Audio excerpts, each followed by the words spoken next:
今日我會為大家預備酸菜鴨豆腐湯，唔知道大家有冇興趣試下呢？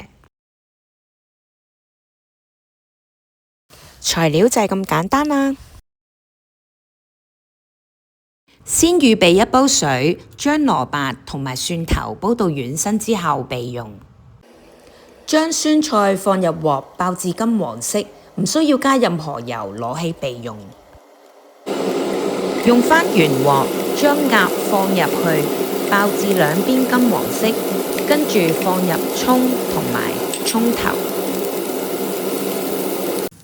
呢個時候，我哋將之前煲落嗰個嘅蘿蔔蒜頭湯放埋落鍋裏邊一齊。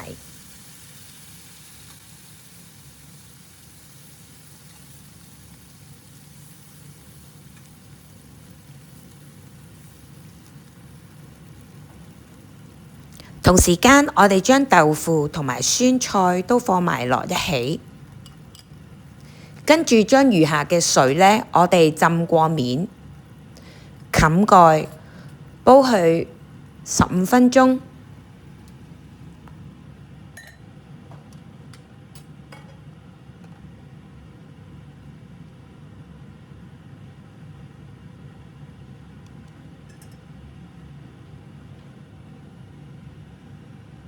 差唔多煲滾嘅時候呢，面頭呢有啲油啦，同埋一啲泡，我哋可以輕輕撇走佢。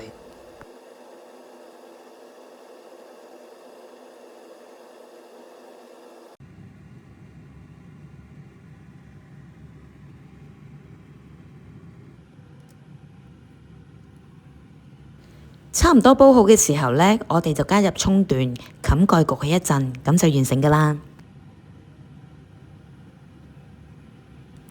熱辣辣嘅酸菜鴨豆腐湯，咁就完成啦。希望大家鍾意啦，多謝收睇，歡迎訂閱、like and share。